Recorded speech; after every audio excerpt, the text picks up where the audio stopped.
Hello friends, आज हम लोग बीपीएससी 53 55 का पीटी एग्जाम का सोल्यूशन देखेंगे। फ्रेंड्स, बीपीएससी का तो ये ट्रेंड रहा है फ्रेंड्स। पिछला क्वेश्चन तो फ्रेंड जरूर पूछा ही पूछा जाता है। कम से कम जो फ्रेंड 20 से 25 क्वेश्चन आप अगर रिवाइज कर लेते हैं फ्रेंड प्रीवियस ईयर का, तो 20 से 25 क्वेश्चन आपको जरूर मिल जाएगा। कुछ क्वेश्चन हिस्ट्री से मैच खा जाएगा, कुछ पॉलिटी से मैच खा जाएगा, कुछ साइंस से मैच खा जाएगा, है। एक दो मैथ से मैच खा जाता है। इसलिए फ्रेंड्स, बीपीएससी के एग्जाम से पहले प्रीवियस ईयर क्वेश्चन का सोल्यूशन ध्यान में रखना बहुत जरूरी हो जाएगा।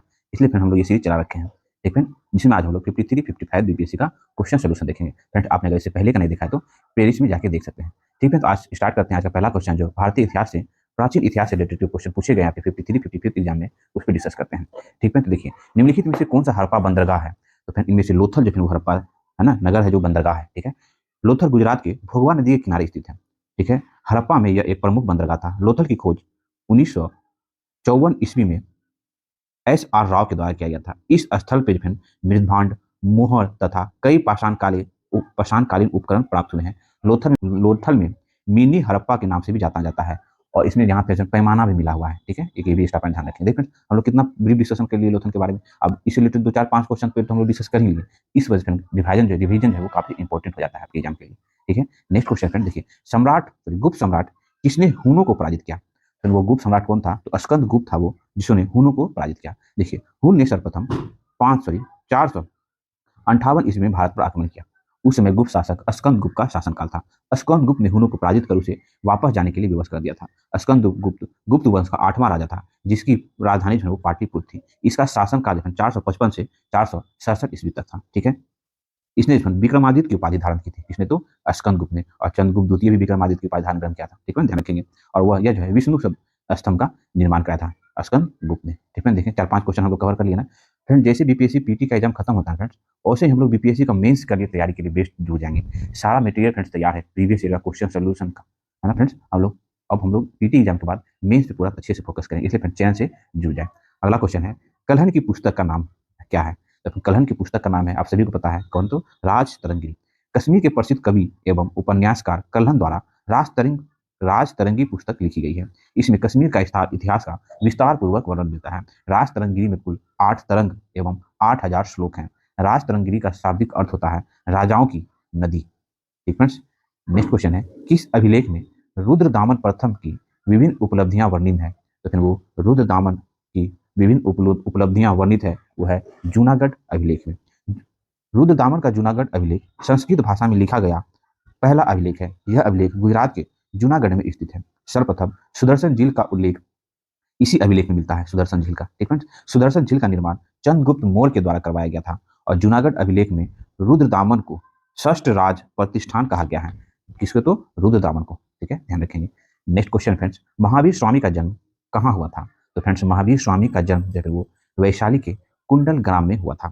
महावीर स्वामी का जन्म 540 ईसा पूर्व में कुंडल ग्राम वैशाली में हुआ था। ये जैन धर्म के 24वें एवं अंतिम तीर्थंकर थे। इनके पिता का नाम सिद्धार्थ तथा माता का नाम त्रिशला था। ठीक है, इन्हें जो है 42 वर्ष की आयु में रिजु पालिका नदी के तट पर साल के वृक्ष के नीचे कैलव की प्राप्ति हुई, मतलब ज्ञान की प्राप्ति हुई। ठीक है, और 468 ईसा पूर्व में इसकी मृत्यु जो है वो पावापुर में हो गई थी। नेक्स्ट क्वेश्चन है फ्रेंड्स, महात्मा बुद्ध का महापरिनिर्वाण हुआ था। तो फ्रेंड्स, महात्मा बुद्ध का महापरिनिर्वाण जो है वो कुशीनगर में हुआ था। भगवान बुद्ध का जन्म 563 ईसा पूर्व में हुआ था। इसके पिता का नाम सुधोधन तथा माता का नाम महामाया था। ठीक है, 35 वर्ष की आयु में उन्हें ज्ञान की प्राप्ति हुई। उन्होंने अपना पहला उपदेश सारनाथ में दिया, बहुत इंपॉर्टेंट, तथा सर्वाधिक उपदेश श्रावस्ती में दिया था। ठीक है, 483 ईसा पूर्व में कुशीनारा ग्राम में महापरिनिर्वाण की प्राप्ति हुई। ठीक है, कुशीनारा ग्राम कुशीनगर, ध्यान रखें। Next question friends, Mahatma Buddha ने अपने प्रथम धर्म चक्र परिवर्तन किस स्थान पर दिया था? तो फिर वही क्वेश्चन हो गया कि पहला उपदेश कहाँ दिया था? तो फिर वो सारनाथ में दिया था। महात्मा बुद्ध को 35 वर्ष की आयु में निरंजना नदी के तट पर पीपल के वृक्ष के नीचे ज्ञान की प्राप्ति हुई थी। उन्होंने अपना पहला उपदेश, जिसे बौद्ध धर्म में धर्म चक्र परिवर्तन कहा जाता है, सारनाथ में दिया था। इसके पिता जो वो शल्क कुल के राजा थे। पिता का नाम क्या था? तो सूर्यधन, और माता का नाम था महामाया। और माता जो है वो कुलीय वंश से संबंधित है। कभी क्वेश्चन पूछा जाता है कि महात्मा बुद्ध के, है ना, पिता किस कुल के थे? तो फिर वो शाक, है ना, शाक कुल के थे इसके पिता, और माता जो है फिर वो कुलीय, है ना, माता कुलीय वंश से संबंधित थी। ठीक फ्रेंड्स, ध्यान रखेंगे। नेक्स्ट क्वेश्चन है, मगध का प्रारंभिक राजधानी कौन सी थी? तो मगध की प्रारंभिक राजधानी राजगिरी या गिरिवर थी। मगध की प्रारंभिक राजधानी राजगिरी थी। मगध साम्राज्य का सर्वप्रथम उल्लेख अर्थवेद में मिलता है, ध्यान रखिए फ्रेंड, अर्थवेद में मिलता है। अभियान चिंतामणि के अनुसार मगध को कीकट कहा जाता था, मगध को कीकट कहा गया है। ठीक है, समय के साथ साथ वत्स्य, अवंती, कौशल जैसे शक्तिशाली राज्यों को भी मगध में मिलाया गया था, जिसके बाद मगध का विस्तार अखंड भारत के रूप में हुआ। नेक्स्ट क्वेश्चन है, अजातशत्रु के वंश का नाम था। तो अजातशत्रु जो है वो हर्यक वंश से है ना संबंधित थे। अजातशत्रु मगध का एक प्रतापी राजा था। उसने अपने पिता बिंबिसार की हत्या कर मगध की राजगद्दी को प्राप्त किया था। इसने अंग, लच्छवी, विज्जी, काशी तथा कौशल को मिलाकर एक विस्तृत साम्राज्य की स्थापना की थी। अजातशत्रु हर्यक वंश से संबंधित था, जिसकी स्थापना 544 ईसा पूर्व में है ना बिंबिसार द्वारा की गई थी। नेक्स्ट क्वेश्चन है, तृतीय बौद्ध सभा किस स्थान पर बुलाई गई थी? तो फ्रेंड्स तृतीय बौद्ध सभा जो पाटलिपुत्र है ना फ्रेंड्स, पाटलिपुत्र में तृतीय बौद्ध सभा बुलाई गई थी। तो फ्रेंड्स तृतीय बौद्ध सभा जो है किसकी अध्यक्षता में संपन्न हुआ था? तो फ्रेंड्स तृतीय बौद्ध सभा जो है मोगली-पुत्र तीक्ष्ण की अध्यक्षता में और अशोक के शासनकाल में जो है हुआ था, पाटलिपुत्र में 249 ईसा पूर्व में। ठीक फ्रेंड्स, इसमें अभिधम पिटक का संकलन किया गया था। प्रथम बौद्ध सभा का आयोजन जो है वो 483 ईस्वी में राजगिरी में हुआ था और इसकी अध्यक्षता महाकश्यप ने की थी और अजातशत्रु के शासनकाल में हुआ था। इसमें शुद्ध पिटक एवं विनय पिटक का संकलन किया गया था। द्वितीय बौद्ध सभा का आयोजन 383 ईसा पूर्व में वैशाली में हुआ था और सबक मीर जो है की अध्यक्षता में हुआ था और कलाशोक जो है इसके शासनकाल में हुआ था और स्थवीर है ना, स्थवीर और महासंघी में विभाजित हुआ था है ना बौद्ध धर्म द्वितीय बौद्ध सभा में। द्वितीय बौद्ध सभा तो ये बता दिए 249 ईसा पूर्व में हुआ था, पाटलिपुत्र में हुआ था है ना, मोगली पुत्र तीक्ष्ण की अध्यक्षता में हुआ था और अशोक के शासनकाल में हुआ था, जिसमें अभिधम पिटक का संकलन किया गया था। चौथा बौद्ध संगति का आयोजन कुंडन वन कश्मीर में हुआ था। वसुमित्र की अध्यक्षता में और उपाध्यक्ष अश्वघोष थे। कनिष्ठ के शासनकाल में हुआ था। हीनयान एवं महायान दो संप्रदायों में बौद्ध धर्म का फ्रेंड्स विभाजन हो गया था। फ्रेंड्स नेक्स्ट क्वेश्चन है, अब हम लोग फ्रेंड्स भारतीय इतिहास में मध्यकालीन भारतीय इतिहास से जो क्वेश्चन पूछे गए थे आपके 53-55 बीपीएससी एग्जाम में, अब हम लोग उस पर डिस्कस करते हैं। गुलाम वंश का प्रथम शासक कौन था? तो फ्रेंड कुतुबुद्दीन ऐबक। गुलाम वंश की स्थापना 1206 ईस्वी में कुतुबुद्दीन ऐबक के द्वारा किया गया था। इस वंश ने दिल्ली सत्ता पर 1206 से 1290 ईस्वी तक शासन किया है ना, गुलाम वंश। ठीक है, कुतुबुद्दीन ऐबक को लाखों के दान देने की प्रवृत्ति थी, जिसके कारण उसे लाख बख्श कहकर पुकारा गया। 1210 ईस्वी में इसकी मृत्यु चौगान खेलते हुए हुई है ना। गुलाम वंश का अंतिम शासक जो है सहमुद्दीन क्यूमर्स था। नेक्स्ट क्वेश्चन है, अलाउद्दीन खिलजी के आक्रमण के समय देवगिरी का शासक कौन था? तो फ्रेंड्स अलाउद्दीन खिलजी के आक्रमण के समय देवगिरी का शासक रामचंद्र देव था। 1306 ईस्वी में अलाउद्दीन खिलजी ने मलिक कफूर के नेतृत्व में देवगिरी के विरुद्ध अभियान छेड़ा था। इस समय देवगिरी का शासक रामचंद्र देव थे। ठीक है, अलाउद्दीन खिलजी 22 अक्टूबर ठीक है 1296 ईस्वी को दिल्ली का सुल्तान बना। उसने घोड़े दागने एवं सैनिकों के हुलिया बदलने की प्रथा की शुरुआत की थी। नेक्स्ट क्वेश्चन है, निम्नलिखित में से किस मुसलमान शासक ने तीर्थ यात्रा कर समाप्त किया था? तो फिर वो अकबर। फ्रेंड्स ध्यान से सुनेंगे, देखिए अकबर द्वारा किए गए कार्य में देखेंगे फ्रेंड्स, सबसे पहले ना उन्होंने दास प्रथा को अंत किया। ठीक है, 1562 ईस्वी में। ठीक है, उसके बाद उन्होंने तीर्थ यात्रा कर को समाप्त किया 1563 ईस्वी में। उसके बाद उन्होंने जजिया कर को समाप्त किया 1564 ईस्वी में। उसके बाद इबादत खाना की स्थापना की 1575 ईस्वी में। उसके बाद मजहर की घोषणा की 1569 ईस्वी में। ठीक है, कभी कभी ये सीक्वेंस पूछा जाता है। तो फिर तीर्थ यात्रा कर की समाप्ति की गई 1563 ईस्वी में अकबर के द्वारा। ठीक है, बहुत बहुत इंपॉर्टेंट। मुगल बादशाह अकबर के शासनकाल में 1556 से 1605 ईस्वी तक था। अकबर ने हिंदू मुस्लिम संप्रदाय बीच की दूरी को कम करने हेतु दिन ही इलाही की स्थापना की। 1563 ईस्वी में इन्होंने तीर्थ यात्रा कर पूरी तरह समाप्त कर दिया। ठीक है, ये सब ध्यान रखेंगे। नेक्स्ट क्वेश्चन है, फिरोज तुगलक द्वारा स्थापित दार उल सफा क्या था? तो फ्रेंड फिरोज तुगलक द्वारा स्थापित दार उल सफा जो एक खैराती अस्पताल था। फिरोज तुगलक तुगलक वंश का एक प्रतापिक शासक था जो अपने लोक कल्याणकारी कार्य के लिए प्रसिद्ध था। उसने दिल्ली में एक अस्पताल की स्थापना कराई जिसे दार उल सफा के नाम से जाना जाता था। फिरोज तुगलक ने ही सर्वप्रथम ब्राह्मणों पर जजिया कर लगाया था। फिरोज तुगलक को सल्तनत काल का अकबर भी कहा जाता है। नेक्स्ट क्वेश्चन है, अस्थाई बंदोबस्त किसके साथ किया गया था? अस्थाई बंदोबस्त जो वो जमींदारों के साथ है ना किया गया था। अस्थाई बंदोबस्त भारत में अस्थाई बंदोबस्त की शुरुआत लॉर्ड कॉर्नवालिस ने किया था। इसमें जमींदारी प्रथा के नाम से भी जाना जाता है इसे। ठीक है, भारत में लगभग 19% भाग पर यह प्रथा लागू की गई थी। यह व्यवस्था बंगाल बिहार तथा उड़ीसा के क्षेत्र में लागू थी। ठीक है, नेक्स्ट क्वेश्चन है, अब हम फ्रेंड्स आधुनिक भारत के इतिहास से रिलेटेड क्वेश्चन जो पूछे गए आपके एग्जाम में उस पर डिस्कस करेंगे। देखिए, स्वराज मेरा जन्मसिद्ध अधिकार है, मैं इसे पाकर रहूंगा, यह किसने कहा है? तो यह बाल गंगाधर तिलक जी ने यह कहा है। बाल गंगाधर तिलक का जन्म 1856 ईस्वी में हुआ था। वे एक राष्ट्रवादी नेता, समाज सुधारक तथा स्वतंत्रता सेनानी थे। उन्होंने सौरभ हमारा जन्मसिद्ध अधिकार है का नारा दिया था। बाल गंगाधर तिलक को लोकमान्य के नाम से भी जाना जाता है। ब्रिटिश औपनिवेशिक अधिकारी द्वारा इसे भारतीय अशांति का जनक कहा गया है। नेक्स्ट क्वेश्चन है फ्रेंड्स, मद्रास महाजन सभा की स्थापना की गई थी। तो फ्रेंड्स, मद्रास महाजन सभा की स्थापना 1884 ईस्वी में की गई थी। मद्रास महाजन सभा की स्थापना, ठीक है, रामास्वामी मुदलियार द्वारा किया गया था। इसकी स्थापना का उद्देश्य स्थानीय संगठन के कार्यों को जो है समन्वित करना था। नेक्स्ट क्वेश्चन है, भारतीय राष्ट्र कांग्रेस के प्रथम अधिवेशन में कितने प्रतिनिधित्व ने भाग लिया। तो फ्रेंड्स, 72 प्रतिनिधित्व ने भाग लिया था। भारतीय राष्ट्र कांग्रेस का पहला अधिवेशन जो 28 दिसंबर 1885 ईस्वी को हुआ था, 31 दिसंबर 1885 ईस्वी तक चला। इसमें कुल 72 प्रतिनिधित्व ने भाग लिया था। इस अधिवेशन की अध्यक्षता WC बनर्जी ने किया। यह अधिवेशन बंबई में आयोजित हुआ था, गोकुलदास तेज प्रताप संस्कृत कॉलेज में, ठीक है। नेक्स्ट क्वेश्चन है, स्वतंत्र भारत के पहले भारतीय गवर्नर जनरल थे। तो फ्रेंड्स, स्वतंत्र भारत के पहले भारतीय गवर्नर जनरल जो है राम गोपालाचारी थे। स्वतंत्र भारत के पहले भारतीय governor general C Ram Gopalachari थे। उन्हें भारत के अंतिम गवर्नर जनरल के रूप में भी जाना जाता है। वर्ष 1954 में भारत रत्न से सम्मानित किया गया। इन्हें जो है 1954 में भारत रत्न से सम्मानित किया गया C राम गोपालाचारी को, ठीक है। C राम गोपालाचारी को भारतीय राजनीति का चाणक्य भी कहा जाता है। नेक्स्ट क्वेश्चन है, नेशनल काउंसिल ऑफ एजुकेशन की स्थापना कब हुई थी। तो फिर नेशनल काउंसिल ऑफ एजुकेशन की स्थापना 15 अगस्त 1906 ईस्वी की हुई थी। नेशनल काउंसिल ऑफ एजुकेशन की स्थापना 15 अगस्त 1906 ईस्वी को किया गया था, जिसका उद्देश्य स्वदेशी औद्योगिक क्रांति को बढ़ावा देने के लिए विज्ञान और प्रौद्योगिकी का प्रचार प्रसार करना था। नेक्स्ट क्वेश्चन है, असहयोग आंदोलन शुरू किया गया था। तो फ्रेंड्स, असहयोग आंदोलन 1 अगस्त 1920 ईस्वी को शुरू किया गया था। खिलाफत आंदोलन तथा जलियांवाला बाग हत्याकांड के विरोध में 1 अगस्त 1920 ईस्वी को असहयोग आंदोलन की शुरुआत की गई थी। वर्ष 1922 में हुए चौरी चौरा कांड के बाद असहयोग आंदोलन जो है स्थगित कर दिया गया था। चौरी चौरा कांड जो है वो 5 फरवरी 1922 ईस्वी को हुआ था। उसके बाद असहयोग आंदोलन स्थगित कर दिया जाता है 11 फरवरी, है ना, 1922 ईस्वी को गांधी जी की द्वारा। गांधी जी ने असहयोग आंदोलन को हिमालय जैसी भूल बताई थी।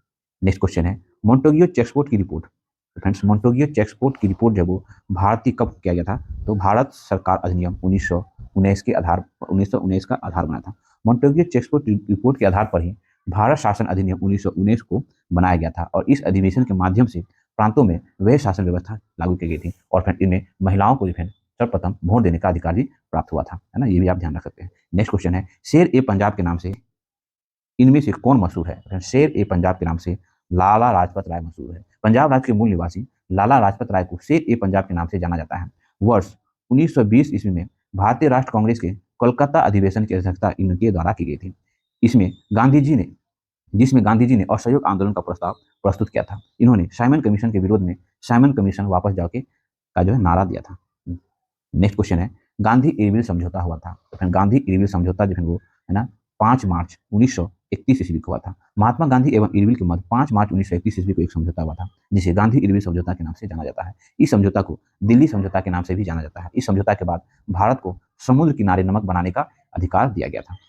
उसके बाद गांधी जी द्वितीय गोलमेज सम्मेलन में जाने के लिए भी राजी हुए थे, ठीक है। नेक्स्ट क्वेश्चन है, निम्नलिखित में से कौन सा गोलमेज सम्मेलन 1932 ईस्वी में हुआ था। तो फिर 1932 ईस्वी में तीसरा गोलमेज सम्मेलन हुआ था। लंदन में 3 गोलमेज सम्मेलन का आयोजन हुआ था, क्रमशः 1930, 1931 और 1932। 1932 में तीसरा गोलमेज सम्मेलन हुआ था। तीसरा गोलमेज सम्मेलन का आयोजन 17 नवंबर से 24 दिसंबर 1932 ईस्वी तक हुआ था। इस सम्मेलन में कांग्रेस ने भाग नहीं लिया था। तीसरे गोलमेज सम्मेलन में ही भारत सरकार अधिनियम 1935 को अंतिम रूप प्रदान की थी। कांग्रेस का एकमात्र प्रतिनिधि दूसरे गोलमेज सम्मेलन में महात्मा गांधी जी गए थे। नेक्स्ट क्वेश्चन है, अभिनव भारत से कौन संबंधित है। तो फ्रेंड्स, अभिनव भारत से वी.डी. सावरकर जुड़े हुए हैं। अभिनव भारत की स्थापना 1904 ईस्वी में वी.डी. सावरकर के द्वारा की गई थी।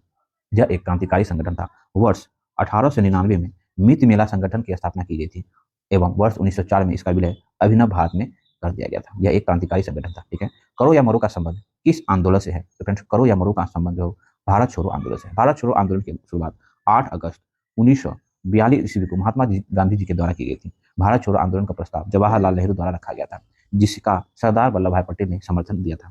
भारत छोड़ो आंदोलन के दौरान करो या मरो का नारा दिया गया था, ठीक है, महात्मा गांधी जी के द्वारा। नेक्स्ट क्वेश्चन है, प्रार्थना समाज के संस्थापक कौन थे। तो इसके संस्थापक जो है आत्माराम पांडुरंग थे, ठीक है। प्रार्थना समाज की स्थापना 1867 ईस्वी में आत्माराम पांडुरंग के द्वारा की गई थी। यह समाज भारतीय नवजागरण के दौरान आर्थिक एवं सामाजिक सुधारों के लिए स्थापित समुदाय था। इस समाज की स्थापना का मुख्य उद्देश्य प्रार्थना और सेवा द्वारा ईश्वर की पूजा करना था। नेक्स्ट क्वेश्चन है, भारतीय पुनर्जागरण आंदोलन के पिता कौन थे? तो भारतीय पुनर्जागरण आंदोलन के पिता राजा राम मोहन राय थे। भारतीय पुनर्जागरण का जनक राजा राम मोहन राय को माना जाता है। सामाजिक और आर्थिक पुनर्जागरण के क्षेत्र में उसका विशिष्ट योगदान है। उन्होंने ब्रह्म समाज की स्थापना राजा राम मोहन राय ने, है ना, 1828 ईस्वी में की थी। भारत में सती प्रथा के उन्मूलन में उनका महत्वपूर्ण योगदान रहा है। उन्होंने संवाद कौमुदी, मिरात उल अखबार जैसे पत्रिका का प्रकाशन किया है। किसने? तो राजा राम मोहन राय ने। नेक्स्ट क्वेश्चन फ्रेंड, स्वराज दल की स्थापना किसने की थी? तो फ्रेंड स्वराज दल की स्थापना चित्तरंजन दास एवं मोतीलाल ने की थी। स्वराज पार्टी की स्थापना 1 जनवरी 1923 ईस्वी को मोतीलाल नेहरू तथा चित्तरंजन दास के द्वारा की गई थी। इस पार्टी का मुख्य उद्देश्य भारतीयों के लिए स्वशासन तथा राजनीतिक स्वतंत्रता प्राप्त करना था। फ्रेंड्स, नेक्स्ट क्वेश्चन है, थियोसॉफिकल सोसाइटी की स्थापना किसने की थी? तो फ्रेंड थियोसॉफिकल सोसाइटी की स्थापना, है ना, मैडम एच पी व्लास्टोस्की, है ना, व्लास्टस्की ने की थी। देखिए, थियोसॉफिकल सोसाइटी की स्थापना 1875 ईस्वी में मैडम एच पी व्लास्टोस्की द्वारा की गया था। इसका मुख्य उद्देश्य विविध धर्म, दर्शन तथा विज्ञान के अध्ययन को प्रोत्साहित करना था। इस सोसाइटी का आदर्श वाक्य सत्य में श्रेष्ठतर कोई धर्म नहीं। फ्रेंड्स, नेक्स्ट क्वेश्चन है फ्रेंड्स, निम्नलिखित में से कौन सी पुस्तक तिलक ने लिखी है? तो फ्रेंड्स, गीता रहस्य। इनमें से गीता रहस्य जो है तिलक जी के द्वारा लिखित पुस्तक है। गीता रहस्य पुस्तक के लेखक बाल गंगाधर तिलक है। तिलक ने ही गणपति महोत्सव की शुरुआत की थी और 1881 ईस्वी में उन्होंने मराठी भाषा में केसी नामक पत्रिका का प्रकाशन किया था।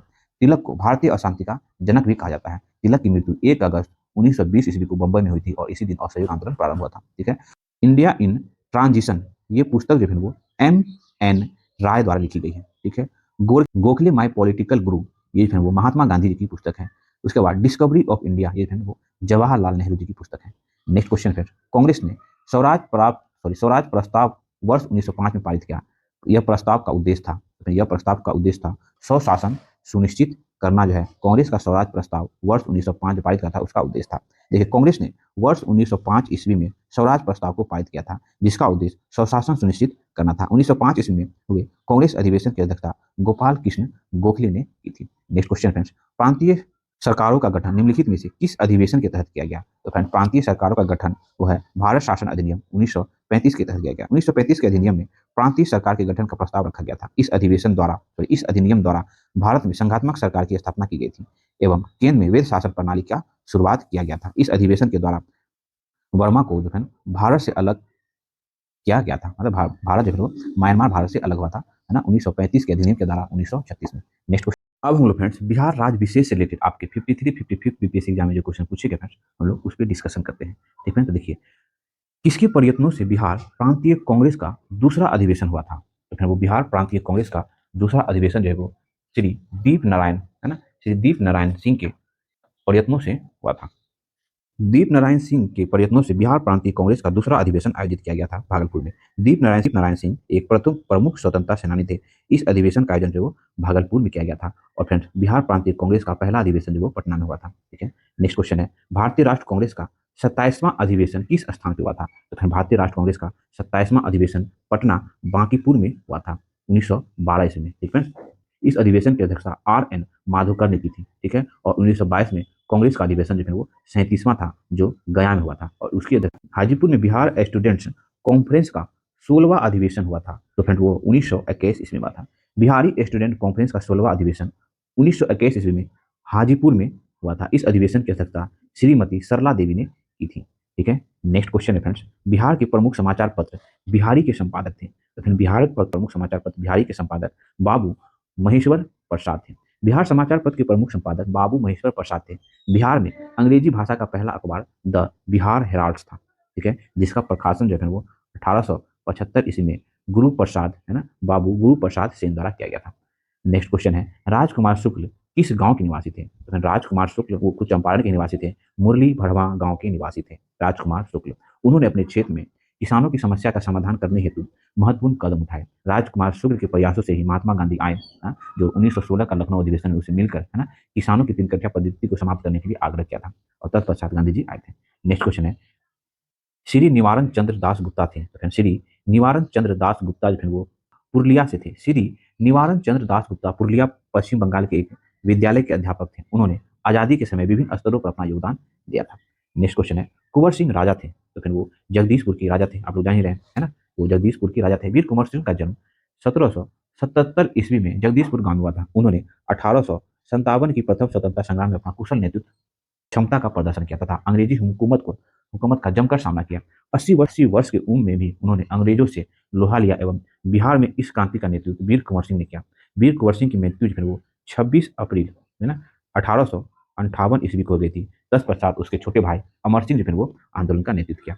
नेक्स्ट क्वेश्चन है, लॉर्ड सिन्हा ने 1921 ईस्वी में कहाँ के गवर्नर पद से त्यागपत्र दे दिया था? तो फिर लॉर्ड सिन्हा जो है वो है ना बिहार और उड़ीसा के गवर्नर थे 1921 ईस्वी में, ध्यान रखें फ्रेंड्स। और उन्होंने इस क्या कहते हैं त्यागपत्र दे दिया था। लॉर्ड सिन्हा 1920 ईस्वी में बिहार तथा उड़ीसा प्रांत के गवर्नर नियुक्त हुए। लॉर्ड सिन्हा पेशे से वकील थे तथा खराब स्वास्थ्य के कारण वर्ष 1921 ईस्वी में उन्होंने इस पद से इस्तीफा दे दिया था। लॉर्ड सिन्हा 1921 ईस्वी में है ना बिहार उड़ीसा के गवर्नर पद से इस्तीफा दे देते हैं।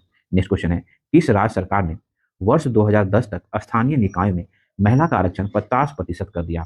तो फिर वह है बिहार, मध्य प्रदेश, हिमाचल प्रदेश। स्थानीय निकायों के चुनाव में महिलाओं के लिए 50% आरक्षण का प्रावधान सर्वप्रथम बिहार राज्य ने किया था। वर्ष 2010 में बिहार, मध्य प्रदेश, हिमाचल प्रदेश की महिलाओं को स्थानीय निकायों में आरक्षण दिया गया है। नेक्स्ट क्वेश्चन है, पूर्वी मध्य रेलवे क्षेत्र का मुख्यालय कहाँ है? तो पूर्वी मध्य रेलवे क्षेत्र का मुख्यालय वो हाजीपुर में है। ठीक है, पूर्वी मध्य रेलवे मुख्यालय हाजीपुर में है।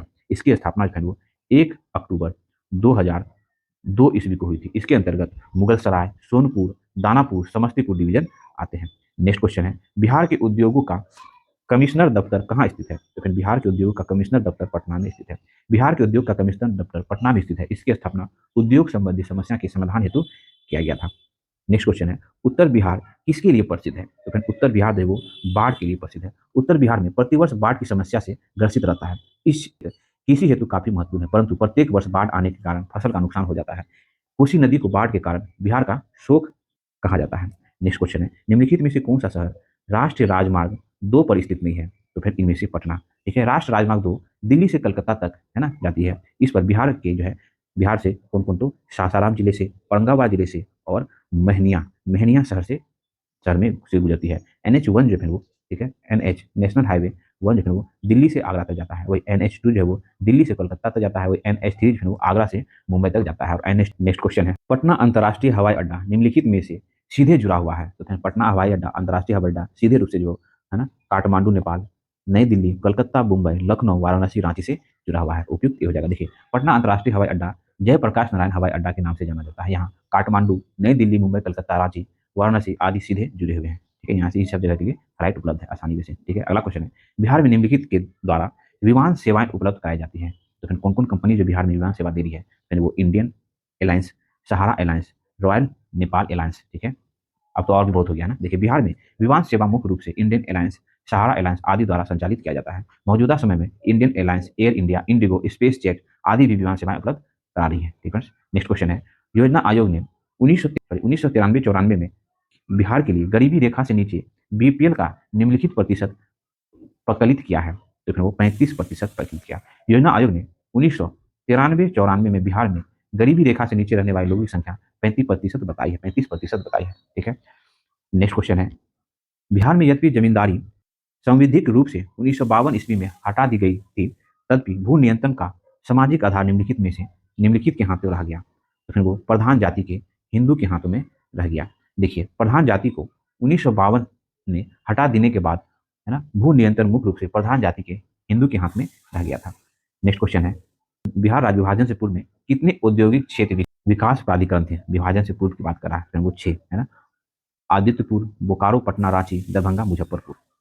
ऐसा देखिए, बिहार राज्य वर्ष 2000 में विभाजन से पूर्व मुजफ्फरपुर, दरभंगा, पटना, रांची, बोकारो, आदित्यपुर में विकास प्राधिकरण था। ठीक है, नेक्स्ट क्वेश्चन है, बिहार की उस योजना का नाम बताएं जो निर्यातोन्मुखी इकाइयों की स्थापना के लिए अपेक्षित उच्च स्तरीय अवसंरचना सुविधाओं के निर्माण पर ध्यान देती है। तो फिर वो इंटीग्रेटेड इंफ्रास्ट्रक्चर डेवलपमेंट प्रोग्राम। ठीक है, नेक्स्ट क्वेश्चन है, अब हम लोग फ्रेंड्स भारतीय राज्य व्यवस्था एवं संविधान में 5th BPSC एग्जाम में जो आपके क्वेश्चन पूछे गए उस पर डिस्कस करते हैं। निम्नलिखित में से कौन सा एक मानव अधिकार भारतीय संविधान के अंतर्गत मौलिक अधिकार भी है? तो फिर वो शिक्षा का अधिकार, मानव अधिकार है जो भारतीय संविधान के अंतर्गत एक मौलिक अधिकार भी है। ठीक है, 86वें संविधान संशोधन अधिनियम 2002 के द्वारा जो है अनुच्छेद 21 क में शिक्षा के अधिकार को जोड़ा गया। इसमें 6 वर्ष से 14 वर्ष के बच्चों को निःशुल्क एवं अनिवार्य शिक्षा प्राप्त करने का अधिकार दिया गया है।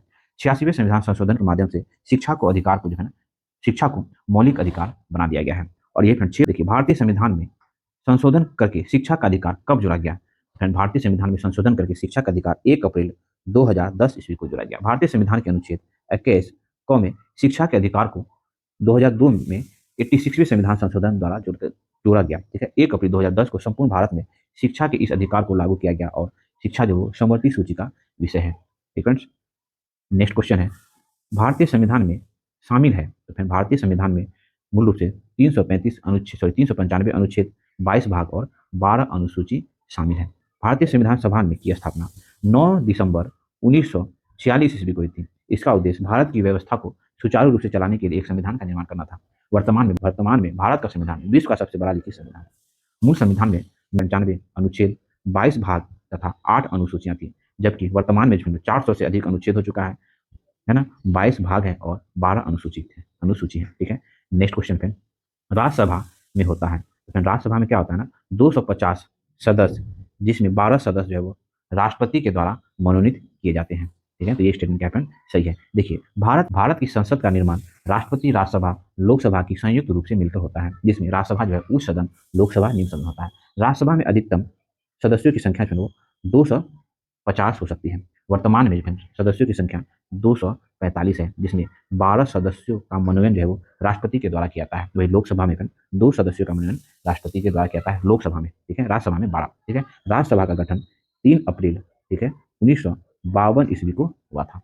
नेक्स्ट क्वेश्चन है फ्रेंड्स, संविधान में 16 जनवरी को दिन लागू करने का निर्णय इसलिए किया गया, तो फिर इसलिए किया गया था क्योंकि उस तिथि को, है ना, 1930 ईस्वी में स्वतंत्रता दिवस के रूप में मनाया था इस वजह से। देखिए, भारतीय संविधान को 26 जनवरी 1950 को पूर्ण रूप से लागू किया गया था। 26 जनवरी की तिथि का चुनाव इसलिए किया गया था क्योंकि वर्ष 1930 ईस्वी में, ठीक है, भारतीय राष्ट्र कांग्रेस ने भारत के लिए पूर्ण स्वतंत्रता दिवस, पूर्ण स्वराज का लक्ष्य निर्धारित किया गया तथा इस दिन स्वतंत्रता दिवस के रूप में मनाए जाने की घोषणा की गई थी 1929 के लाहौर अधिवेशन में, जिसकी अध्यक्षता जवाहरलाल नेहरू ने की थी। ठीक है, ध्यान रखिए। अगला क्वेश्चन है, लोक लेखा समिति अपनी रिपोर्ट प्रस्तुत करती है, तो फिर लोक लेखा समिति अपनी रिपोर्ट जो है वो लोकसभा स्पीकर मतलब लोकसभा अध्यक्ष को प्रस्तुत करती है। लोक लेखा समिति का गठन भारत सरकार अधिनियम, ठीक है, ध्यान रखेंगे, 1919 के तहत 1921 में किया गया था, जिसका मुख्य कार्य भारत सरकार के खर्च की लेखा परीक्षण करना हुआ था, ऑडिटिंग करना है। ठीक है, इस समिति का में मुख्य जो है लोक लेखा समिति मुख्य रूप से 22 सदस्य होते हैं, जिसमें 15 सदस्य लोकसभा से और 7 सदस्य जो है वो राज्यसभा से चुने जाते हैं। लोक लेखा समिति को जो है वो प्राकलन समिति की जुर्माना बहन कहा जाता है। प्राकलन समिति में टोटल 30 सदस्य होते हैं, सभी लोकसभा से होते हैं। ठीक है, इसको क्या है, लोक लेखा समिति का जुर्माना बहन कहा जाता है। लोक लेखा समिति अपनी रिपोर्ट जो है वो लोकसभा अध्यक्ष को सौंपती है और लोक लेखा समिति के अध्यक्ष जो है वो विपक्ष का नेता होता है। ठीक है, इतना पॉइंट आप लोग ध्यान रखेंगे। नेक्स्ट क्वेश्चन है, निम्नलिखित कथनों में से कौन सा एक सही नहीं है? धन विधेयक की शुरुआत राज्यसभा में होती है, ये सही नहीं है, ऑप्शन बी सही नहीं, बाकी सही है। धन संपत्ति से मामले में राज्यसभा शक्तिहीन है, पहला सही है। लोकसभा द्वारा पारित किया जाने के बाद राज्यसभा में को 14 दिन के भीतर विधेयक को पारित करना होगा, पारित करना होता है, ये राज्यसभा के विषय में। धन विधेयक के संबंध में ए और सी सही है। राज्यसभा किसी धन विधेयक को पारित कर सकता है अथवा कतिपय सिफारिश के साथ उसे लोकसभा वापस भेज देता है और यह सिफारिश लोकसभा मानने के लिए बाध्य नहीं होता है। ठीक है, तो फिर गलत कौन है, तो ऑप्शन बी जो है वो गलत है, बाकी सभी सही है। देखिए, भारतीय संविधान के अनुच्छेद 110 में धन विधेयक को परिभाषित किया गया है। धन विधेयक को केवल लोकसभा में प्रस्तुत किया जाता है और धन विधेयक जो है राष्ट्रपति के पूर्व विचार हेतु ही पेश किया जाता है। ठीक है, राष्ट्रपति पुनः विचार हेतु इस विधेयक को लौटा नहीं सकता है, क्योंकि राष्ट्रपति के पूर्व सम्मति से ही ये विधेयक पारित मतलब लाया जाता है। किसी विधेयक को धन विधेयक तभी समझा जाएगा जब उस पर उसका विषय जो है, कोई विधेयक धन विधेयक है या नहीं, उसका निर्णय जो है लोकसभा स्पीकर का होता है। ठीक है, धन विधेयक तभी समझा जाएगा जब उसमें निम्नलिखित विषय से संबंधित प्रावधान होंगे, जैसे भारत की संचित निधि या आकस्मिक निधि में कुछ जमा करना हो या निकालना हो। ठीक है, दूसरा हो गया भारत सरकार की ओर से ऋण लेना, नियमित करना या किसी अधिकार में कोई परिवर्तन करना हो। ठीक है, अगला है कर लगाना, कम करना या उससे कोई परिवर्तन करना, ये सभी जो है वो धन विधेयक समझे जाते हैं। ठीक है, नेक्स्ट क्वेश्चन है, भारतीय संविधान द्वारा प्रदत्त निम्नलिखित में से कौन सा अधिकार गैर नागरिक को भी उपलब्ध है? तो फिर वो संवैधानिक निराकरण का अधिकार जो वो गैर नागरिकों को भी उपलब्ध है। देखिए, संवैधानिक निराकरण का अधिकार गैर नागरिकों को भी उपलब्ध है। संविधान के अनुच्छेद 32 में इसका वर्णन किया गया है। 32 को संविधान का हृदय एवं आत्मा कहा गया है। ठीक है, डॉक्टर भीमराव अंबेडकर के द्वारा, है ना। नेक्स्ट क्वेश्चन है, राष्ट्रीय सुरक्षा समिति का प्रधान कौन होता है? तो वो प्रधानमंत्री जो है वो राष्ट्रीय सुरक्षा समिति के प्रधान होते हैं। राष्ट्रीय सुरक्षा समिति के परामर्शदाता प्रधानमंत्री होते हैं। यह एक त्रिस्तरीय समिति है जो सुरक्षा से संबंधित मामले को देखती है। इसी के तहत राष्ट्रीय सुरक्षा सलाहकार का पद सृजन किया गया है। इसके अध्यक्ष वर्तमान में अजीत डोभाल हैं, आप लोग जानेंगे। नेक्स्ट क्वेश्चन है, किस अनुच्छेद के अनुसार भारत के राष्ट्रपति द्वारा राष्ट्रीय आपात की घोषणा की जाती है? तो फिर राष्ट्रीय आपात जो है वो अनुच्छेद 352 में वर्णित है। भारतीय संविधान के भाग 18 के अंतर्गत अनुच्छेद 352 से 360 के मध्य आपातकाल का उल्लेख किया गया है। युद्ध एवं बाह्य आक्रमण की स्थिति में अनुच्छेद 352 के तहत राष्ट्र आपात लगाया जाता है। अभी तक भारत में 3 बार 1962 ईस्वी में, ठीक है, 1971 ईस्वी में और 1975 ईस्वी में राष्ट्रीय आपातकाल लगाया गया है। नेक्स्ट क्वेश्चन है, निम्नलिखित कथनों में से कौन सा सही नहीं है? हम लोग एक एक करके देख लेते हैं। सर्वोच्च न्यायालय का गठन 1950 ईस्वी में हुआ था। तो पहला स्टेटमेंट क्या है? सही है, ठीक है। सर्वोच्च न्यायालय देश की उच्चतम अदालत है जिसमें अपील की जा सकती है, ये भी सही है, ठीक है। सर्वोच्चतम न्यायालय कोर्ट मार्शल के साथ अन्य किसी भी उच्च न्यायालय अदालत की सुनवाई कर सकता है ना, है ना, सभी की कर सकता है, कोर्ट मार्शल को छोड़ के उसको भी कर सकता है। तो ये ऑप्शन सी जो है गलत है। देखिए 26 जनवरी 1950 को सर्वोच्च न्यायालय का गठन हुआ था, पहला सही है। उच्चतम न्यायालय कोर्ट मार्शल के साथ अन्य किसी भी उच्च न्यायालय की सुनवाई करने के अधिकार प्राप्त है। तो ये भी सही है और ये भी सही है। ऑप्शन सी जो है वो गलत है, कोर्ट मार्शल को छोड़कर, कोर्ट मार्शल के सही, ठीक है। नेक्स्ट क्वेश्चन है फ्रेंड्स, राज्य सरकार का संवैधानिक प्रमुख होता है। तो फिर राज्य सरकार का संवैधानिक प्रमुख राज्यपाल होता है। राज्यपाल किसी भी राज्य का कार्यकारी प्रमुख होता है। राज्य की समस्त शक्तियां उसमें निहित होती है। इसका प्रयोग वह मुख्यमंत्री के नेतृत्व वाली मंत्रिमंडल की सहायता से करता है। संवैधानिक रूप से भी राज्यपाल प्रमुख होता है। अनुच्छेद 155 के तहत देश के प्रत्येक राज्य में एक राज्यपाल की नियुक्ति राष्ट्रपति के द्वारा की जाती है, ठीक है। संविधान के अनुच्छेद 153 से 162 तक राज्यपाल की भूमिका का वर्णन किया है। वही राष्ट्रपति जो है संविधान के अनुच्छेद 54, उपराष्ट्रपति संविधान के अनुच्छेद 166 और राज्यपाल जो है अनुच्छेद 155, ठीक है, ये आप ध्यान रख सकते हैं। नेक्स्ट क्वेश्चन है, सीडीएस एवं एनईएस के पुनर्गठन के लिए 1957 में एनडीसी द्वारा स्थापित समिति का नाम बताया जिसने ग्रामीण स्थानीय सरकार की त्रिस्तरीय प्रणाली का सुझाव दिया था। तो फिर वो ग्रामीण अहमद स्थान है ना, तो फिर वो बलवंत राय मेहता समिति ना फ्रेंड, है ना, ग्रामीण स्थानीय सरकार की त्रिस्तरीय शासन प्रणाली की सुझाव दी थी। अशोक मेहता 2 स्तरीय, देखिए वर्ष 1957 ईस्वी में बलवंत राय मेहता समिति का गठन पंचायती राज व्यवस्था को मजबूत बनाने के लिए किया गया था। इस समिति ने पंचायती राज व्यवस्था को लोकतांत्रिक, है ना, विकेंद्रीकरण का नाम दिया तथा इन्होंने ग्रामीण स्थानीय शासन के लिए त्रिस्तरीय व्यवस्था की सुझाव दिया था, जो कि इस प्रकार है, ग्राम पंचायत, पंचायत समिति और जिला परिषद। उसके बाद अशोक मेहता समिति जो है पंचायत की 2 स्तरीय शासन की व्यवस्था की थी और इन्होंने फिर न्याय पंचायत की वकालत की थी।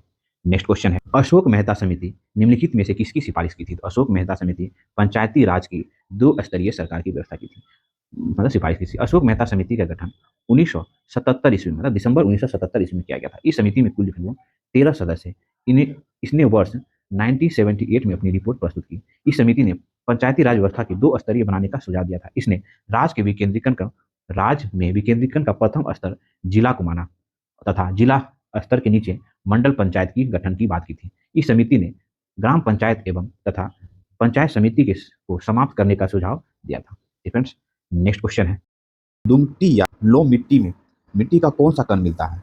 तो फ्रेंड उपयुक्त सभी प्रकार के कण मिलते हैं दुमटी या लो मिट्टी में, बालू कण, चिकना कण और पांसु कण। देखिए दुमटी मिट्टी में सभी प्रकार के कण पाए जाते हैं। यह मिट्टी काफी उपजाऊ होती है। इनमें 40% जो है वो सीड्स और 20% जो चिकनी मिट्टी तथा शेष 40% बालू के अंश शामिल रहते हैं। पानी तथा वायु के आवागमन आसान होने के कारण इस मिट्टी में फसलों को पर्याप्त उर्वरा शक्ति प्रदान करने की क्षमता होती है।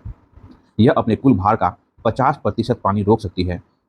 इसे लो मिट्टी भी, है ना, इसे लो मिट्टी भी कहते हैं। ठीक है, ध्यान रखेंगे। नेक्स्ट क्वेश्चन है, पौधे को सबसे अधिक पानी किस मिट्टी में मिलती है? तो पौधे को सबसे अधिक पानी चिकनी मिट्टी में मिलती है। पौधे को सबसे अधिक पानी चिकनी मिट्टी से प्राप्त होता है क्योंकि इनमें पानी को धारण करने की क्षमता अधिक होती है चिकनी मिट्टी में, जबकि बालुई मिट्टी में यह क्षमता कम होती है। चिकनी मिट्टी को कैलोलीन भी कहा जाता है। इसमें मुख्यतः जलयुक्त एल्युमिनियम सिलिकेट पाए जाते हैं जो सेलों के अपक्षयन तथा विघटन से बनते हैं। नेक्स्ट क्वेश्चन है, किस मिट्टी में कोशिका मतलब कैपिलरी सबसे अधिक प्रभावशाली होती है? तो फिर वो बलुई मिट्टी में। बलुई मिट्टी में कोशिका सबसे अधिक प्रभावशाली होती है। इस कारण यह मिट्टी की रंध्रता जो है सबसे अधिक होती है। बालुई मिट्टी में गाद जो है वो 28 से 50%, ठीक है। रेत जो है वो 52% से कम, वही मिट्टी जो है 7 से 27% का मिश्रण उपस्थित रहता है। इस कारणों से बलुई मिट्टी को खेती के लिए आदर्श माना जाता है। नेक्स्ट क्वेश्चन है, महाद्वीप अलग कैसे हुआ? तो फ्रेंड्स महाद्वीप जो है ना, विवर्तनिकी क्रिया से, है ना, प्लेट विवर्तनिकी क्रिया से महाद्वीप जो है वो अलग हुआ। महाद्वीपों के अलग होने का मुख्य कारण विवर्तनिकी क्रिया है।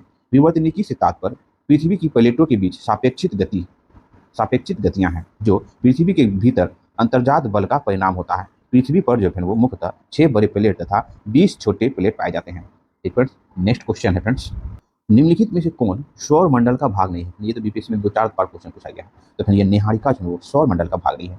निहारिका सौर मंडल का भाग नहीं है। सौर मंडल का हिस्सा वैसे खगोलीय पिंड होते हैं जो गुरुत्वाकर्षण बल के दौरान अपने आकार की एवं गतिज को निश्चित रखता है। इसके अंतर्गत ग्रह, बौने ग्रह, है ना, इसके अंतर्गत ग्रह, बौने ग्रह, प्राकृतिक उपग्रह, क्षुद्र ग्रह, उल्कापिंड, धूमकेतु, खगोलीय धूल आदि शामिल होते हैं।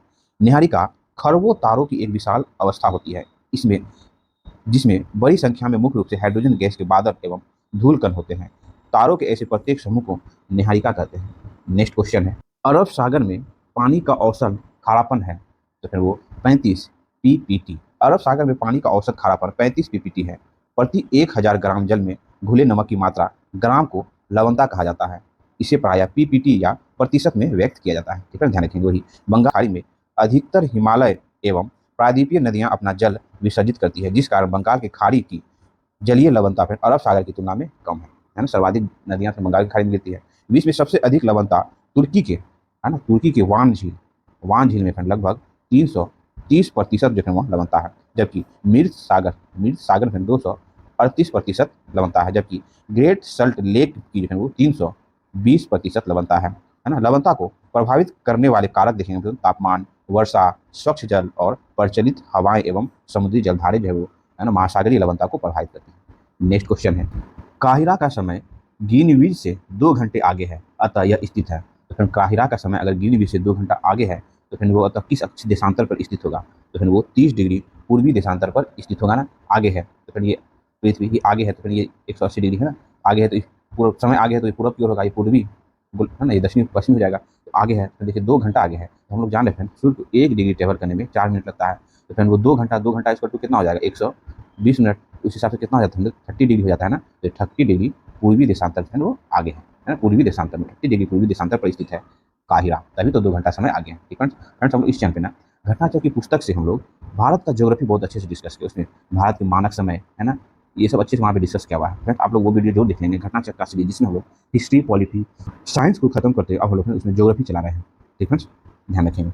नेक्स्ट क्वेश्चन है, 90 ईस्ट रीज कहाँ पर स्थित है? तो 90 ईस्ट रीज है वो हिंद महासागर में स्थित है। 90 ईस्ट रीज हिंद महासागर में अवस्थित, उसकी लंबाई जो है वो 5000 किलोमीटर है, जबकि इसकी चौड़ाई जो है लगभग 200 किलोमीटर। इसकी खोज जो है 1962 ईस्वी में की गई थी।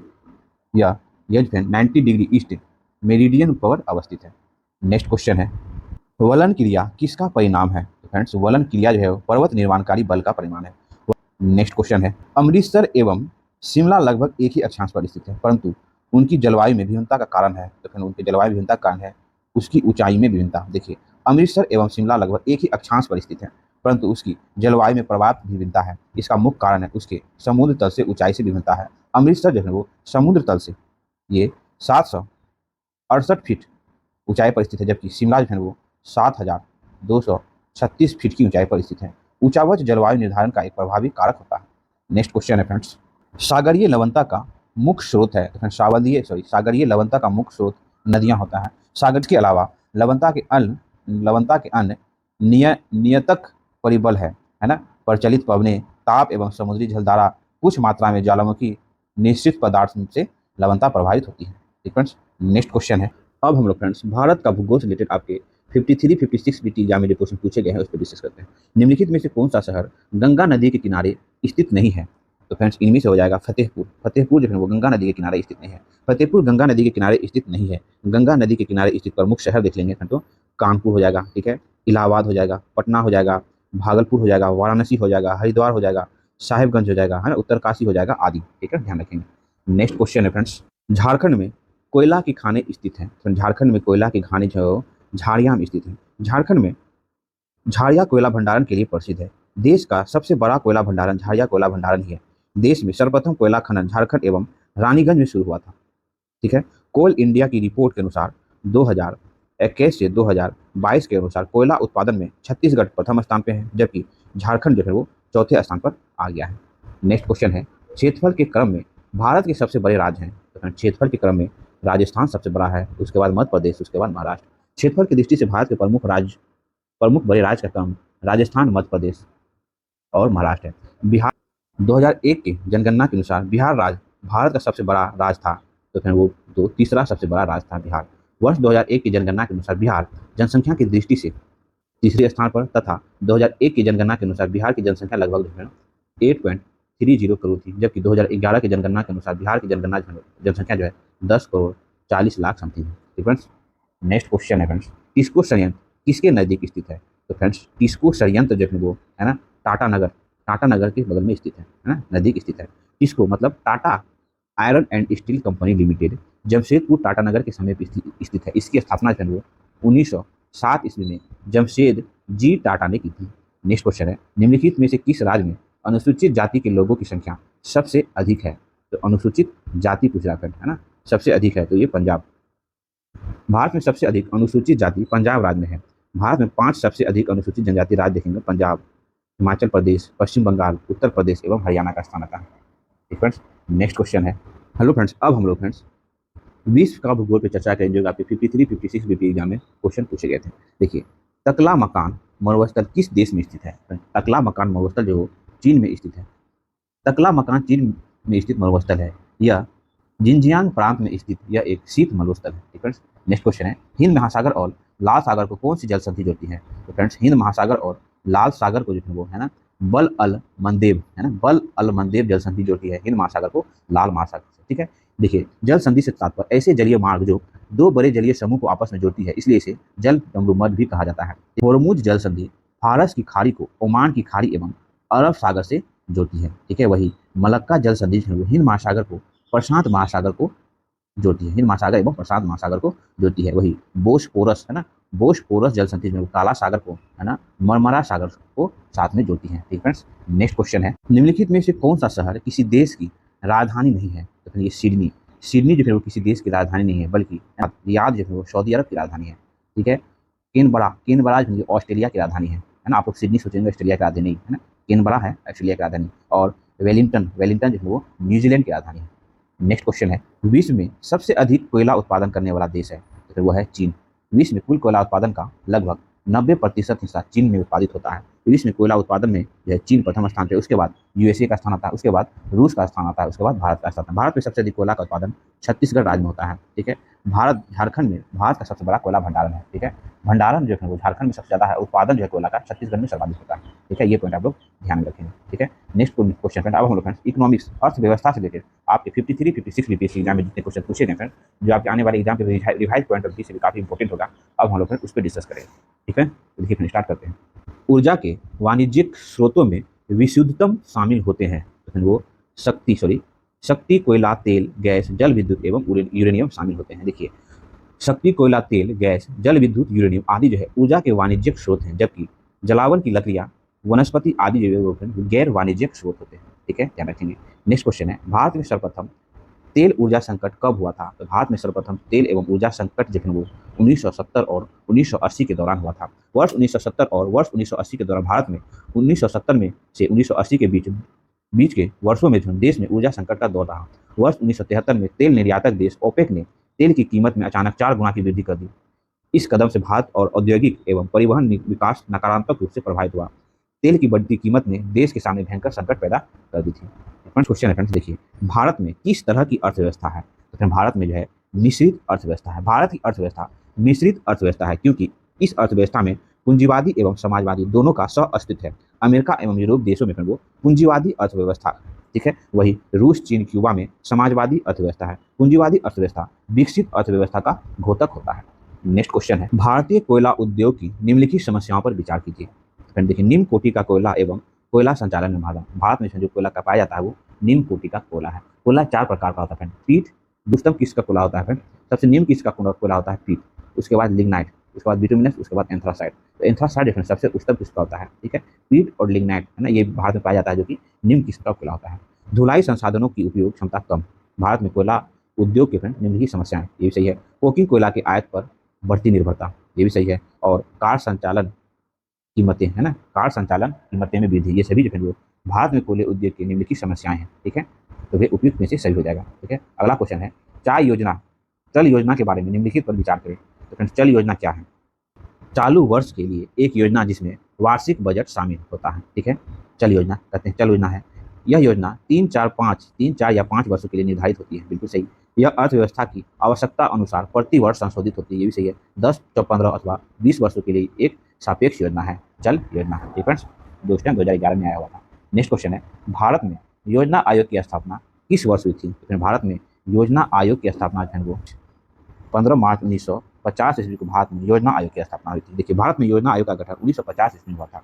योजना आयोग का गठन 15 मार्च 1950 ईस्वी को सरकार के एक प्रस्ताव के तहत हुआ था। यह एक क्या है, गैर संवैधानिक संस्था है जिसे जो है 17 अगस्त 1914 ईस्वी को समाप्त कर दिया गया। डेट याद रखेंगे, है ना। और इसके स्थान पर 1 जनवरी है ना 1915 ईस्वी को नीति आयोग की स्थापना की गई। योजना आयोग टॉप टू बॉटम संकल्पना पर आधारित था, जबकि नीति आयोग है वो बॉटम टू टॉप की संकल्पना पर आधारित है। योजना आयोग ने सभी राज्यों के लिए एक ही मानक को अपनाया, जबकि नीति आयोग है वो क्षेत्र विशेष के अनुसार योजना बनाती है। ठीक है, ध्यान रखेंगे। अब हम लोग फ्रेंड्स भौतिकी मतलब फिजिक्स से रिलेटेड आपके 53 बीपीएससी एग्जाम में जो क्वेश्चन पूछे हैं हम लोग उस पर डिस्कस करेंगे। ठीक है, तो स्टार्ट करते हैं।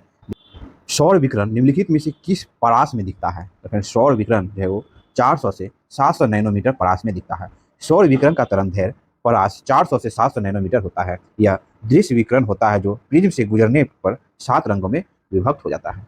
नेक्स्ट क्वेश्चन है, अब हम लोग फ्रेंड्स केमिस्ट्री से रिलेटेड जो क्वेश्चन पूछे गए आपके एग्जाम में वो देखते हैं। देखिए, खनिज मिनरल क्या है? तो खनिज मिनरल जो है ना उपयुक्त सभी है, वो द्रव है और कार्बनिक ठोस और गैस उपयुक्त सभी है। देखिए, भूप्रकृति पर प्राकृतिक रूप से पाए जाने वाले वे सभी रासायनिक पदार्थ जो ठोस, द्रव एवं गैस रूप में है वह मानव उपयोगी है ना, खनिज कहलाता है। खनिज मिनरल जिसमें धातु का निष्कर्षण लाभदायी रूप से किया जाता है, ये अयस्क जो है ओस कहते हैं। अतः सभी खनिज है अयस्क नहीं, लेकिन सभी अयस्क खनिज हैं। नेक्स्ट क्वेश्चन है, एक ही प्रकार का परमाणु निम्नलिखित में से किसमें मिलता है? तो फिर वो प्राकृतिक तत्व में। वैसे पदार्थ जिसमें केवल एक ही प्रकार के परमाणु पाए जाते हैं उन्हें प्राकृतिक तत्व कहते हैं। यौगिक 2 या 2 से अधिक तत्वों के एक निमिषित अनुपात में संयोजन से बनता है, जबकि किसी भी अनुपात में मिलने से मिश्रण की प्राप्ति होती है। नेक्स्ट क्वेश्चन है फ्रेंड्स, खाने का नमक है ना सोडियम क्लोराइड किससे बनता है? NaCl। तो फिर वो मजबूत अम्ल और मजबूत क्षार से। नमक का निर्माण एक मजबूत अम्ल और मजबूत क्षार की प्रक्रिया से बनता है। फ्रेंड्स, नेक्स्ट क्वेश्चन है, अब हम लोग फ्रेंड्स जीव विज्ञान, पर्यावरण एवं पर्यावरणीय पारिस्थितिक एवं कृषि से रिलेटेड आपके 55 बीपीएससी एग्जाम में जो क्वेश्चन पूछे गए हैं उस पर डिस्कस करने का प्रयास करेंगे। प्रकाश संश्लेषण होता है, तो प्रकाश संश्लेषण क्लोरोप्लास्ट में होता है। प्रकाश संश्लेषण क्लोरोप्लास्ट में उपस्थित हरे रंग का वर्णक है, जहां प्रकाश संश्लेषण की क्रिया द्वारा भोजन बनता है। ठीक है, क्वेश्चन है, पौधे जो नमक युक्त मिट्टी में उगते हैं क्या कहलाते हैं? वे पौधे जो फिर नमक युक्त मिट्टी में उगते हैं उसे हेलोफाइट कहा जाता है। नमक युक्त मिट्टी में उगने वाले पौधे को हेलोफाइट कहते हैं। ठीक है, सूक्ष्म मरुस्थल है ना, मरुस्थल एवं बर्फीली क्षेत्र में उगने वाले पौधे को जीरोफाइट कहा जाता है, जबकि जलीय क्षेत्रों में उगने वाले पौधों को हाइड्रोफाइट कहते हैं। पौधे का मोटा भाग जिसमें पानी जमा रहता है उसे सेलुलेट है ना सेलुलेंट कहते हैं, जिसे काटने पर जल या रस, गोंद आदि मिलता है। नेक्स्ट क्वेश्चन फ्रेंड, पर्यावरण किससे बनता है? फ्रेंड, पर्यावरण जो है वो जैविक घटकों से, अजैविक घटकों से, भू आकृतिक घटकों से, उपयुक्त सभी से जो वो पर्यावरण बनता है। ठीक है, देखिए हमारे चारों ओर फैले आवरण को पर्यावरण कहते हैं, जो जैविक घटकों, भू आकृतिक घटकों तथा अजैविक घटकों से मिलकर बने होते हैं। नेक्स्ट क्वेश्चन है, सवहनी वेस्कुलर पौधे में पानी ऊपर किससे जाता है? तो वो जाइलम टिश्यू से जाता है। देखिए, सवहनी पौधे में जाइलम उत्तक द्वारा जल व खनिज लवण को पत्तियों तक पहुंचाती है, जबकि फ्लोएम है ना, ये फ्लोएम टिश्यू जो है वो द्वारा पत्तियों द्वारा बनाए गए भोजन को पौधे के अन्य सभी भागों या कोशिकाओं में पहुंचाता है। ठीक है, वही जाइलम जो है पौधे को यांत्रिक दृढ़ता प्रदान करता है। ठीक है, जाइलम और फेनम जो है वो पौधे की आयु निर्धारण में सहायक होता है।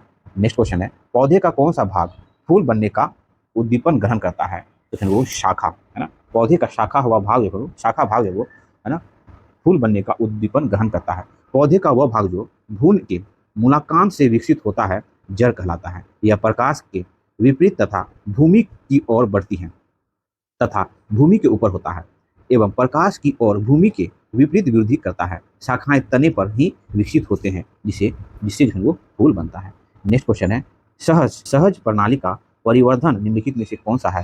तो वो प्रणाली की सहपोषी क्रिया है ना। सहज प्रणाली मुख्य तंत्रिका प्रणाली का वह भाग है जो सहज कार्यों को नियंत्रित करते हैं। अतः सहज प्रणाली का परिवर्धन एक प्रकार का सहपोषी क्रिया है, जैसे उदाहरण के लिए पौधे। ठीक है, जेनेटिक्स निम्नलिखित में से किसका अध्ययन करता है? जेनेटिक्स में किसका अध्ययन है? तो फिर वो अनुवांशिकता और विचलन का है ना, ध्यान रखें विचरण का। जेनेटिक्स जीव विज्ञान की वह शाखा है जिसके तहत हम जीवों में जीनों, अनुवांशिकता और विचरण का अध्ययन करते हैं। नेक्स्ट क्वेश्चन है, मेंडेल के अनुवांशिकता का सिद्धांत किस पर आधारित है? तो वो लैंगिक जनन पर आधारित है। देखिए, ग्रेगर जॉर्ज मेंडल को अनुवांशिकता का पिता कहा जाता है। इसका सिद्धांत लैंगिक जनन पर आधारित है। उन्होंने अपने प्रयोग के लिए मटर के पौधे का चयन किया जो अलग अलग भ्रूण किससे बनता है? तो फिर भ्रूण जो है वो बीज से बनता है। देखिए, अंकुरण प्रक्रिया के पश्चात भ्रूण बीज से बाहर आता है, अतः भ्रूण बीज में मिलता है। फ्रेंड्स, नेक्स्ट क्वेश्चन है, लैंगिक जनन से अनुवांशिक विचरण कैसे होता है? तो फिर उपयुक्त सभी जीन के सम्मिश्रण से, है ना, क्रोमोसोम में बदलाव से और जीन के मिश्रण से, है ना, उपयुक्त सभी से लैंगिक जनन से अनुवांशिक विचरण उत्पन्न होता है। ठीक है, नेक्स्ट क्वेश्चन है फ्रेंड्स, देखिए, भारत का अधिकतम गेहूं उत्पादन राज्य है? तो फिर भारत का अधिकतम गेहूं उत्पादन राज्य है वो उत्तर प्रदेश है। सरकारी आंकड़े के अनुसार गेहूं का सर्वाधिक उत्पादन उत्तर प्रदेश में तथा सर्वाधिक प्रतिशत उत्पादन देखेंगे तो पंजाब में, प्रतिशत उत्पादन में सर्वाधिक पंजाब में और ऐसे उत्पादन में उत्तर प्रदेश। नेक्स्ट क्वेश्चन है, भारत के किस राज्य में गन्ना सबसे अधिक पैदा होता है? तो बिहार और उत्तर प्रदेश में गन्ना सबसे अधिक उत्पादन होता है। भारत में गन्ना का उत्पादन मुख्यतः उत्तर प्रदेश, महाराष्ट्र, बिहार, तमिलनाडु, पंजाब, हरियाणा आदि राज्यों में होता है। फ्रेंड्स, ध्यान रखेंगे। अब हम फ्रेंड्स करंट अफेयर्स पे आ जाते हैं। फ्रेंड्स, 2011 में हुआ था ये 53, 56, 55 बीपीएससी का एग्जाम। उसका करंट अफेयर्स अभी तक तो प्रासंगिकता नहीं रहा फ्रेंड्स। फिर भी हम लोग फ्रेंड इस चैनल पे करंट अफेयर्स का बहुत बेस्ट तैयारी चला रखे हैं। जो सबसे पहले हम लोग एसपीडी का करंट अफेयर्स का 800 प्लस एमसीक्यू क्वेश्चन हम लोग डिस्कस किए, उसके कंप्लीट डिस्कशन के साथ। उसके बाद हम लोग यूनिटेरिया करंट अफेयर्स का जो अर्धवार्षिकी करंट अफेयर्स है, उस पर हम लोग हर एक पेज पे अच्छे से डिस्कशन करते हुए अब हम लोग उसका प्रैक्टिस सेट चला रहे हैं आपकी बीपीएससी एग्जाम को मद्देनजर रखते हुए। साथ ही फ्रेंड्स, यूनिटेरिया का बिहार करंट अफेयर्स का भी सेट प्रैक्टिस चला रखे हैं आपके बिहार बीपीएससी के एग्जाम को मद्देनजर रखते हुए। ठीक है, तो आप लोग प्लेलिस्ट में जाके देख सकते हैं और अपनी तैयारी को बेस्ट बना सकते हैं। अब हम मैथ का क्वेश्चन का आंसर बता दे रहे हैं, जो कि फ्रेंड आप लोग को सॉल्व जरूर करना है। 141 का आंसर हो जाता है ऑप्शन नंबर डी। नेक्स्ट, 142 का आंसर हो जाता है ऑप्शन नंबर ए। ठीक है, उसके बाद 143 का आंसर हो जाता है ऑप्शन नंबर बी। ठीक है, उसके बाद 144 का आंसर हो जाता है फ्रेंड्स ऑप्शन नंबर सी। ठीक है, उसके बाद 145 का आंसर हो जाता है ऑप्शन नंबर डी। ठीक है, उसके बाद 146 का आंसर हो जाता है ऑप्शन नंबर सी। ठीक है, 147 का आंसर है ऑप्शन नंबर डी। ठीक है, 148 का आंसर हो जाता है ऑप्शन नंबर ए। ठीक है, 149 का आंसर है ऑप्शन नंबर सी। ठीक है, उसके बाद 150 का आंसर है ऑप्शन नंबर बी। आप लोग मैथ का क्वेश्चन जरूर सॉल्व करेंगे। ठीक है, तो हम लोग बीपीएससी का प्रीवियस ईयर का क्वेश्चन का जो सोल्यूशन का जो सीरीज चला रखे हैं हम लोग लगातार 67 बीपीएससी स्टार्ट करते हुए अब लोग 53 55 बीपीएससी एग्जाम तक का क्वेश्चन हम लोग डिस्कस किए। इसके बाद हम लोग फ्रेंड्स है ना बीपीएससी 48 42 उसके बाद बीपीएससी 47 तक हम लोग डिस्कस करेंगे। ठीक है, यहाँ से फिर आपका कम से कम 20 से 25 क्वेश्चन तो लड़ना ही लड़ना है, क्योंकि बीपीएससी का क्वेश्चन है हर साल 20 से 25 जरूर कोलैप्स करता है, या तो सेम या तो उसके आसपास से ही क्वेश्चन पूछा जाता है। और हम लोग आसपास का बैकग्राउंड को हर क्वेश्चन में टच किए हैं, इसलिए फिर ये रिवाइज पॉइंट ऑफ व्यू से ये सीरीज चला रखें। ठीक है, तो यहाँ तक देखने के लिए बहुत बहुत धन्यवाद। अगर मेरा प्रयास आप लोग को अच्छा लगता हो प्लीज़ फ्रेंड चैनल को लाइक करें, सब्सक्राइब करें और शेयर करें। मिलते हैं फ्रेंड